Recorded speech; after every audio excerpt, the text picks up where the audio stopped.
Hey guys, it's Bella and welcome back to my channel and also welcome back to another episode of Mystery Monday. I actually wasn't going to do one today because I'm also uploading one on Wednesday this week. So I was going to skip Monday, but then I was like, I don't really want to skip Monday because people get mad at me when I skip Monday. So I decided to do a quick little Mystery Monday today. Anyway, so there's going to be 2 this week. I hope you guys are excited because I'm excited. So today's Mystery Monday is not going to be on a case because they take a lot of research. We're going to be doing one on the Bermuda Triangle today because this is so interesting to me. I want to talk about cases, like really famous cases, interesting cases, theories about the Bermuda Triangle and what it actually is, because this little triangle is just so interesting to me. It's also actually called the Devil's Triangle, which is such a funny name. I have been interested in the Bermuda Triangle since I was young. There's actually a ride based on it in a theme park in the Gold Coast here, which I went on when I was younger. And I just used to bug the people around me about what it actually was. I'd be like, Mom, like what is the Bermuda Triangle? And I was just so interested in the fact that like people disappeared in this little triangle in the ocean. So yeah, that's what we're going to be talking about today. So if you don't know, the Bermuda Triangle is like this little triangle in the middle of the Atlantic Ocean where a whole bunch of just boats and planes just mysteriously vanish with no explanation, and they just like disappear, like no one can find them or no one knows anything about them. There's no debris and they just basically disappear from the face of the earth. So the Bermuda Triangle itself is actually between 3 points, which is Miami in Florida, Puerto Rico, and the mid-Atlantic little island of Bermuda, and it covers about 500,000 square miles of ocean. It's also one of the most traveled shipping lanes, so a lot of boats, a lot of just everything travels through this triangle really often. And reportings of the Bermuda Triangle date all the way back to Christopher Columbus. When he was on his first voyage to the New World, he actually, when he came across the Bermuda Triangle, reported a strange fire which like crashed into the ocean. He also said there was weird lights and that his compass wasn't working, which actually there has been a lot of reports of people's compasses not working in this area, but some people say this could be due to the true north and magnetic north lining up, which is like a very rare thing. So first I want to talk about a few cases of missing like ships and planes and stuff that happened in the Bermuda Triangle that were reported, which I find really interesting. And the first one that I want to talk about is the USS Cyclops, and this was actually the first reporting of a missing ship in the Bermuda Triangle. So this is probably the most famous ship that disappeared, and it disappeared in 1918, and this was a massive ship. There was something like 306 people on this ship, and it was 542 feet long. Like, that is a massive ship. So basically the ship was on its way to Baltimore from Salvatore, and it made a stop in Barbados to get some additional supplies, and then on its way from Barbados to Baltimore it just disappeared and it's never been found, no wreckage, and all of the people are just gone. Like nobody knows where they are or what happened to them. Then, probably one of the most famous cases of a disappearance in the Bermuda Triangle is Flight 19. So on December 5th in 1945, 5 Avenger torpedo bombers went out from Florida for a routine like little mission type thing at 2:10 p.m. and these planes, these Avenger torpedo bombers, they had 3 seats in them. They were really good planes as well, and there was 13 men in these planes that went out. So basically on this mission they were meant to fly out 56 miles towards the sea, then another 67 miles east, and then another 73 miles north back to Florida. So about an hour and a half after they left, they sent a radio transmission. The captain, Charles Taylor, sent a radio transmission back to the naval base and basically said that their compasses weren't working and he thought that they were over the Florida Keys. Then Robert Cox, he was the lieutenant back at the naval base, he radioed back and said, if you're flying over the Florida Keys, then you need to fly north to get back, only if you're sure that you're over the Florida Keys. So Taylor was totally lost, but he flew north anyway, which actually just took them further out to sea. And apparently one of the students was heard on the radio submission thing, saying that they should fly west, and if they fly west that they will get home. But Taylor was like really stubborn, so he didn't do that and he just kept flying north. And it turns out that this student was actually right. So if they did fly west, they would have gotten back to the base, which is really sad actually, that this guy was so stubborn that he didn't do it, so they ended up all just disappearing. By 4:45 p.m, Taylor was so lost that they actually told him to turn over his controls to one of the students, but they don't think that he actually did it. The last thing that he said over the radio transmission was that he was waiting, and they were just gonna wait basically. They were totally lost and they didn't have enough fuel to get back. So he basically said that they were waiting until one of the planes got to a certain amount of fuel, and then they were all just going to ditch basically. At 6:20, a Dumbo flying plane was sent out to look for them and then hopefully guide them back to the naval base. And then within the hour, 2 other planes were sent out to look for them, but one of those planes actually never came back and disappeared as well. The last signs of Flight 19 were at 7:04 p.m. and they searched for them through the night and they searched for them the next day, but there was no signs that were ever found of the flight, any debris from the flight, or even the missing people, the people that were actually on the flight. Apparently there were like huge waves where they were flying at the time, so they didn't really expect to fly them anyway, especially considering the planes were about 14,000 pounds, so they would have just like plummeted straight down into the ocean. So they would have been kind of hard to find because they wouldn't just be floating on the top of the ocean. The search plane that got lost as well, this was called a Martin Mariner, and it had 22 people on board. And apparently the reason that this one got lost was because it possibly exploded actually. Apparently someone had seen an explosion not far off just after the plane had left, and also these planes had a nickname called flying bombs because they did tend to explode. If there was like a small gas leak and maybe someone on the plane lit a cigarette, then it would just explode. Okay, so those are the 2 most interesting cases to me. There are a lot more. If you guys just type them into Google, you will find so many interesting cases. Now I want to get into some of the theories on the Bermuda Triangle and why so many like planes and ships disappear in this area, like this one specific area in the massive ocean that there is. So the first theory is probably the most interesting. This is about the city of Atlantis, and if you guys don't know what Atlantis is, basically it is this mythical city which was apparently around in the Ice Age all the way until like 11,700 years ago, which is a very, very long time ago. But there was apparently this city, and they used all these crystals and stuff like that, and once the ice from the Ice Age started melting, it kind of like engulfed the city as well, so the city drowned.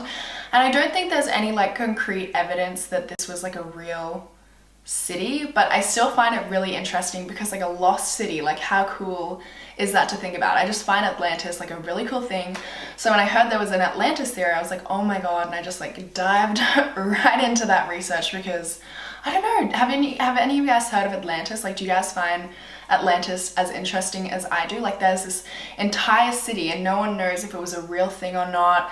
And I don't know, just it's like a really cool thing to me. So anyway, this theory basically, people think that Atlantis is actually below the Bermuda Triangle, so that's where Atlantis was, and it basically sunk there, and it's under the sea at the Bermuda Triangle. And Atlantis was said to be powered by crystals, so it's possible that like all of this crystal energy is kind of doing something a bit funky to the water or to the area. So apparently all this time later, it could still be sending out bursts of energy from the crystals, which are messing with the planes and the ships and causing them to sink and crash and stuff like that, which would be like they would need a lot of crystals for it to still be sending out bursts of energy today, like 11,700 years later.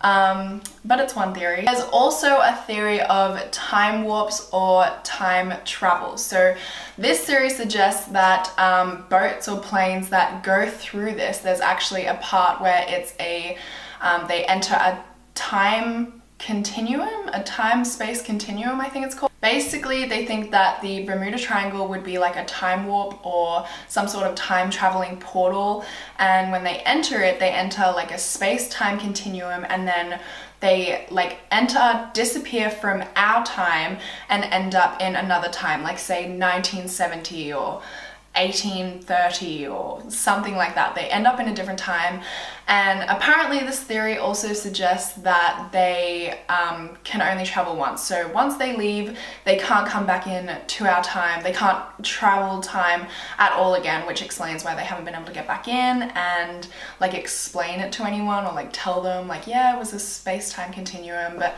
I don't know, this theory kind of seems a little far-fetched to me. Another theory is that there are these methane gas eruptions from the bottom of the ocean floor, and basically they turn the ocean into like a froth, can't say that word, a froth that can't support like a ship's weight, so the ship just sinks. But not only is it weird that something that happens like all over the world would all of a sudden make such a huge problem in one specific part of the ocean, there also hasn't been any like findings of any high levels of methane in something like 15,000 years. So I find it like pretty unlikely that that's a theory, but some people seem to believe it. There's also a theory relating to clouds at the Bermuda Triangle, which is the hexagonal, these like hexagonal type clouds. They basically have these like pointy edges in the shape of a hexagon, and they produce these air bombs. Apparently they're really rare, but there is satellites that have said they produce air bombs, which basically provides this like, or makes this huge just like bomb of air which can travel at 117 miles per hour, which is like insane. And obviously winds like this would be dangerous for a ship or a plane that is traveling like under one when it happens. But not only that, like even if it somehow didn't affect the plane or the boat, or it affected it but not in a way where the boat crashed or the plane crashed, it would still make like massive waves which could definitely affect the boat. Now, would any theory video be a theory video without a theory about aliens? I feel like every time there is a video which has theories about theories that has theories in it, there's always one theory about aliens, and that is no exception for this video. So there are theories about aliens, and there are some people that think there are like other life forms or like aliens that want to study us, like humans basically. So they just kind of come and like take these boats or take these planes, just pluck them right out of the sky and take them. And that explains why there's like no debris, or you don't find any humans or anything like that. And there are some cases of boats which have been found, but they don't have any people on them, but they actually have to do with another theory which I'll talk about later. But it could explain why the boats were found but there's no people on them. Maybe the aliens like took the people. But anyway, yeah, so I definitely believe in aliens. I think it's kind of silly not to believe in aliens. Our universe is literally never ending, so there has to be some form of life out there, and it's possible that this other form of life is much more advanced than us and much more technological than us, and they've figured out ways to come and visit us, or figured out ways to even come and find us. I mean, we haven't found any other forms of life, so it's possible that they're just so much more advanced than us that they have actually like have the means to find us and then come visit us, and they want to come study us. So they've just abducted people from the Bermuda Triangle. But the other theory that I was talking about before, which had to do with like people like being gone from the boats that are there, that has to do with something called Sargasso Sea. Now this one is a little bit confusing to me. I feel like I didn't research it enough to like know fully about it. So basically there's this weird part of sea which is in the Bermuda Triangle. It is something like 700 miles long and 200 miles the other way, like a little rectangle. And it has no shores or something. That's the part that I don't understand. How can a part of sea have no shores? But I don't really get it.